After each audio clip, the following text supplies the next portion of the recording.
कश्मीर, इसको यार heaven on earth ऐसे ही नहीं बोलते यार, ये सच में जन्नत है। और इस बार इस पैराडाइज को एक्सप्लोर करने के लिए यार हम निकले हैं एक अलग तरीके से, एक इलेक्ट्रिक कार के साथ, जो कि है BYD सील ईवी। यार ये रोड ट्रिप सिर्फ एक सफर नहीं, ये एक टेस्ट है गाड़ी का, पेशेंस का और हमारी प्लानिंग का। जब निकले थे ना यार, तो ये सोच के जा रहे थे कि सिर्फ श्रीनगर तक रोड ट्रिप करेंगे और आगे लोकल ट्रांसपोर्ट ले लेंगे इधर उधर जाने के लिए, जैसे सोनमर्ग जाना है, गुलमर्ग जाना है, या फिर और जो भी हम आसपास की जगह एक्सप्लोर करेंगे। बिकॉज हमें लगा था कि स्नो कैप्ड माउंटेन में शायद ही गाड़ी चल पाएगी, इसकी ग्राउंड क्लियरेंस बहुत कम, थोड़ी स्पोर्ट्स कार जैसी है, रोड इंफ्रास्ट्रक्चर कैसा होगा। बट सोचा नहीं था भाई कि ये कार जोजिला पास क्रॉस करके कारगिल तक चली जाएगी, जहाँ एक तरफ थे खतरनाक रास्ते और दूसरी तरफ ऐसे ब्यूटीफुल व्यूज जो हर मोड़ पे हमें कुछ ऐसे बोलने पे मजबूर कर दे रहे थे।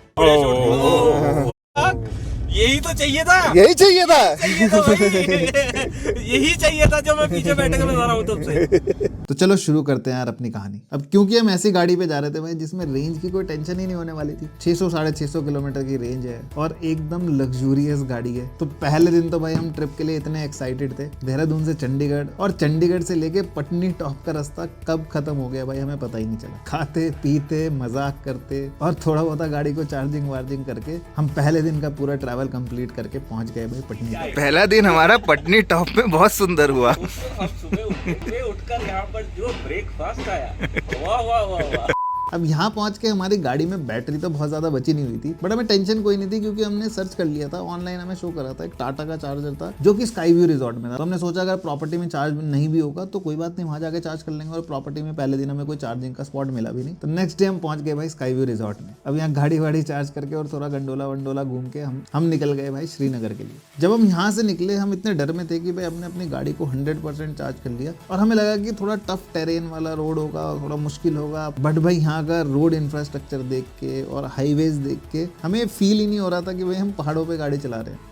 और भाई गाड़ी की परफॉर्मेंस मतलब क्या ही बताऊं। वहाँ पे हमने आराम से 100, 120, 140 पे कार चलाई है। बैटरी ने भी बहुत बढ़िया परफॉर्म किया और एक बहुत ही तगड़ी मस्त से ड्राइव करके हम शाम को एंटर होते हैं भाई श्रीनगर। अब श्रीनगर वैसे तो बहुत ही प्यारी जगह है भाई, बट जो सबसे प्यारी जगह है ना यहाँ पे वो है भाई डल लेक। और हमने पहले ही सोच रखा था कि भाई इसी के आसपास ही हम कोई प्रॉपर्टी लेंगे रहने के लिए। और हमारी किस्मत इतनी बढ़िया चल रही थी कि बिल्कुल डल लेक के अपोजिट ही हमें बहुत ही बढ़िया प्रॉपर्टी मिल गई भाई रहने के लिए।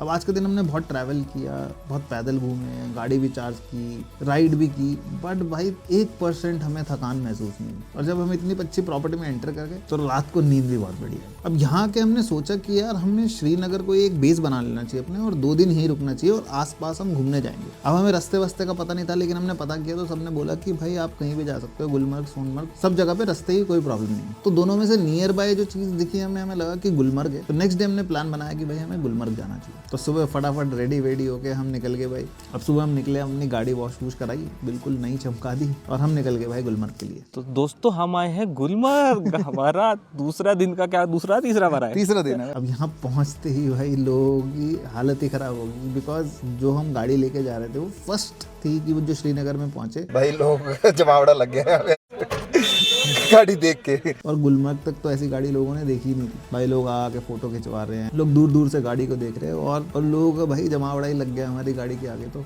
उनको लगा कि शायद ये गाड़ी कहीं बाहर से इम्पोर्ट कराई है। अब यहाँ पे फिर वही गंडोला राइड थी। अब बिकॉज क्योंकि ऊपर जाके बर्फ़ इतनी ज़्यादा पड़ी नहीं हुई थी, धूप वाला मौसम था, माहौल था, तो फिर भी हमने अपने एंड पे जितना एंजॉय कर सकता था कर लिया। बट वो मज़ा नहीं आया गुलमर्ग का जो भाई स्नोफॉल के अंदर ढके हुए पहाड़ों में होता है। अगर भैया मजा नहीं आएगा ना ऊपर जाके बहुत पहले दूंगा आपको। पहले दिन गुलमर्ग घूम के भाई फिर हम शाम को अपनी प्रॉपर्टी पे पहुंच जाते हैं। अब आज हमारी बैटरी बहुत ज़्यादा डिस्चार्ज हो गई है। तब हमने ऑनलाइन सर्च वर्च किया तो वहाँ पे एक टाटा की प्रॉपर्टी थी, बहुत बढ़िया प्रॉपर्टी, और वहीं पे टाटा का भाई फास्ट चार्जर था। यहीं पे चार्जिंग स्टेशन है श्रीनगर में, और कहीं नहीं है। और कहीं नहीं है। और कहीं जिंदगी हमने बर्बाद कर लेना, कुछ नहीं मिलेगा। हम शाम को वहीं पे गए, हमने अपनी कार वहीं पे चार्जिंग पे लगाई और रात को बहुत ही प्यारे व्यू के साथ बहुत ही बढ़िया डिनर किया भाई। और वो एक मस्ट विजिट है जो भी लोग श्रीनगर में जाते हैं। अब नेक्स्ट डे हमने सुबह उठ के कुछ श्रीनगर से शॉपिंग वॉपिंग की। अब सबसे इंपॉर्टेंट चीज़ जो श्रीनगर में करने की वो है भाई डल लेक की शिकारा राइड। अब इस राइड के बारे में कितनी मर्जी तारीफ करूँ उतना ही कम है। जब आप करोगे तो आपको फील होगी। और मैं बोलूंगा कि अगर श्रीनगर में एक चीज़ जो आपको करनी चाहिए वो ये शिकारा राइड ज़रूर करनी चाहिए। अब इसको कंप्लीट करने के बाद भाई हम निकल जाते हैं सोनमर्ग के लिए। तो भाई हम डे 3 पे अब सोनमर्ग के लिए निकल गए। पहले हमने क्या कहते हैं वहाँ पे वो किया शिकारा राइड सुबह से आज, और एक हमारे में लेट आदमी है जो हमेशा लेट चलता है, जिसको बड़ी मुश्किल उठाया हमने। अब यहाँ से निकलने के बाद सोनमर्ग तक मैंने गाड़ी ड्राइव की और भाई क्या ही बताऊँ, गाड़ी की जो परफॉर्मेंस, जिस तरीके से वो चल रही थी, मजा आ रहा था। इतना बढ़िया व्यू था, आसपास पहाड़ हैं, खाली बिल्कुल मतलब प्यारा इतना हाईवे बना हुआ है। वो ड्राइव करके मुझे बहुत मजा आ गया। और उसी दिन लगभग शाम के 6-7 हमें बज जाते हैं और हम एंटर करते हैं भाई सोनमर्ग। उस जगह को रात को देखने में इतना मजा आ रहा था कि हम ऐसे कर रहे थे। अरे यार भैया बहुत अल्टीमेट जगह है, असल में बवासीर हो गया। ये तो अनटच्ड वाली है। तो क्या आ गए भाई हम यहाँ पे। और सिर्फ यही सोच रहे थे कि भाई ये जगह सुबह उठ के कितनी प्यारी लगेगी। और वहाँ पहुँच के भी हमें रात को बहुत ही प्यारी प्रॉपर्टी मिल जाती है भाई रहने को, और इतना प्यारा स्टाफ भाई वहाँ का। वहाँ के ओनर हमें मिले और भाई उन्होंने अपना पूरा का पूरा स्टाफ लगा दिया कि भाई इस कार को चार्जिंग पे जरूर लगाना। और फिर रात को अपनी गाड़ी चार्ज लगा के वहाँ पे एक बहुत प्यारा सा डिनर करके सुबह के व्यू को ड्रीम करते हुए भाई हमने सोचा सुबह यहाँ पे जरूर स्नोफॉल हो जाएगा और हम भाई रात को सो गए। अब नेक्स्ट डे जैसे ही भाई हम सुबह उठे, हमारे रूम से व्यू और उस प्रॉपर्टी से बाहर का व्यू इस जगह का मतलब पागल कर देने वाला। मैं बहुत ज़्यादा पहाड़ों में घूमता हूँ, अगर हम बोले उत्तराखंड में, हिमाचल में, बट ऐसा व्यू कभी यहाँ देखने को नहीं मिला। बिकॉज यहाँ पे क्या होता है कि हम पहाड़ों के ऊपर ट्रैवल कर रहे होते हैं और जब स्नोफॉल होती है तो आसपास का व्यू हमें नहीं दिखता। बट जब आप कश्मीर पहुँचते हो वहाँ पे आपको आसपास दूर दूर का व्यू दिखता है, जो कि बहुत ही प्यारा लगता है।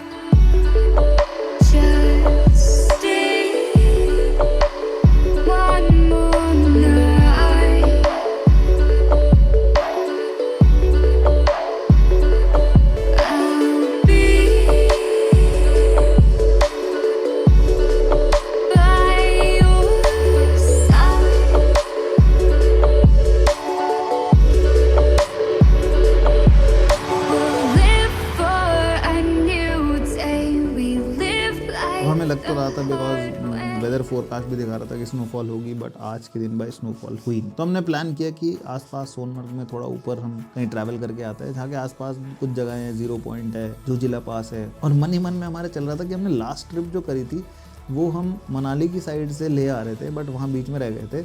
हमने सोचा कि इधर की साइड से जाके वो पूरी की पूरी ट्रिप कंप्लीट कर देते।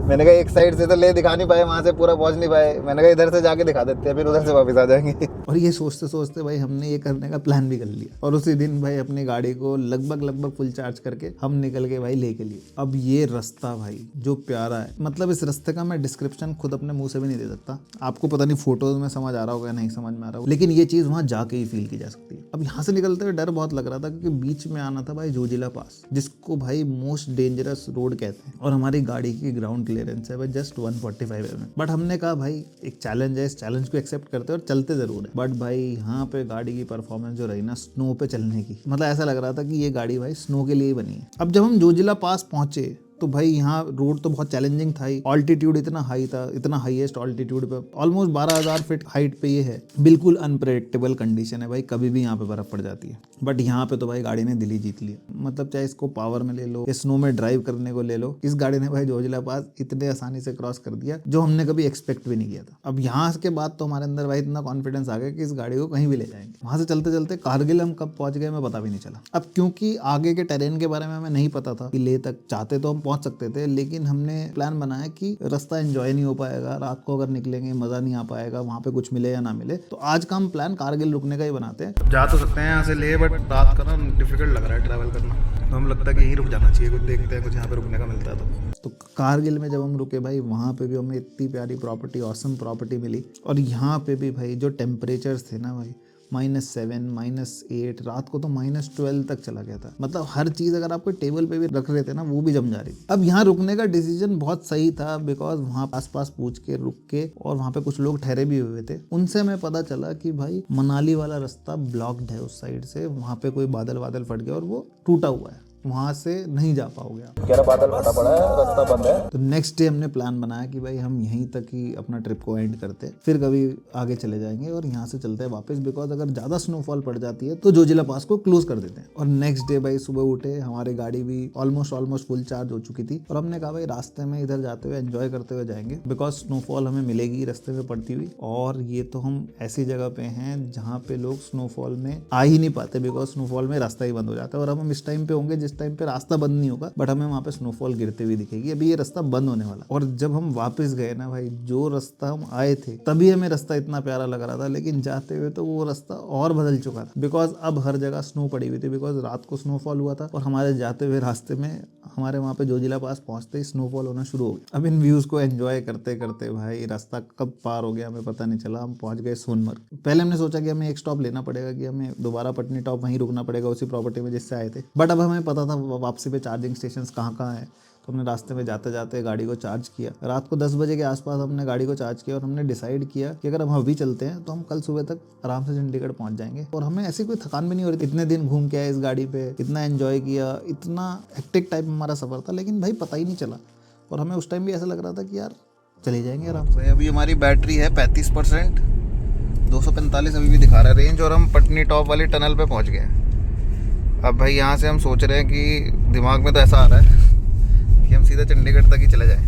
वहाँ से हम चलते रहे, जाते रहे। रास्ते में भाई हमें कोई चार्जिंग स्टेशन दिखा ही नहीं। जहाँ पे भी दिखा वो काम नहीं कर रहा था। और अब एक तरफ थी भाई चार्जिंग की टेंशन और एक तरफ थी घर पहुँचने की टेंशन। 3% रह गई है भाई बैटरी, अभी भी 4.5 किलोमीटर जाना है। पहुँच तो जाएंगे वैसे।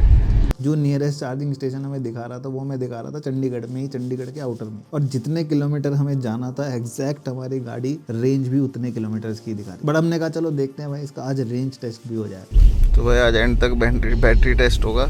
हमारा घर है अभी यहाँ से 7.5 किलोमीटर और बैटरी है जस्ट 3%। और फाइनली भाई जस्ट लास्ट 1% जब बैटरी रह गई थी, वो भी पता नहीं कब खत्म हो जाती, हम अपने घर पहुंचे भाई पंचकूला। तो फाइनली भाई पहुंच गए यहाँ पे, टेंशन दूर हुई। क्योंकि इतनी थकान नहीं थे तो हमने ली अपनी दूसरी इलेक्ट्रिक गाड़ी और वहीं से ही सीधा मैं पहुंच गया भाई देहरादून। अब ये 6 दिन की ट्रिप भाई इतनी औसम थी ना कि मुझे लाइफ टाइम याद रहेगी। और ये चंडीगढ़ से कश्मीर, कारगिल, जोजिला पास तक की ट्रिप करके मुझे ये तो समझ में आ गया कि भाई ये कार सिर्फ शहर के लिए नहीं बनी, ये माउंटेन्स और एडवेंचर के लिए भी एकदम फिट है। और अगर आप अपना अगला ट्रिप नेचर और टेक्नोलॉजी का कॉम्बो चाहते हो तो भाई ईवी आपके लिए एक परफेक्ट चॉइस है। और ये वाली ईवी तो भाई मोर देन परफेक्ट है। अब भाई आप सबको ये बताते बताते ना मुझे पूरा का पूरा ट्रिप ही दिमाग में घूमने लग गया। और अब मुझे ज़रूरत लग रही है भाई एक और ट्रिप प्लान करने की। और आपको ज़रूरत है भाई लाइक, शेयर और सब्सक्राइब करने की। और नीचे कमेंट करके भी बता सकते हो कि नेक्स्ट ट्रिप हम ईवी पे कहाँ का प्लान करें। वाह यार क्या मस्त ट्रिप था।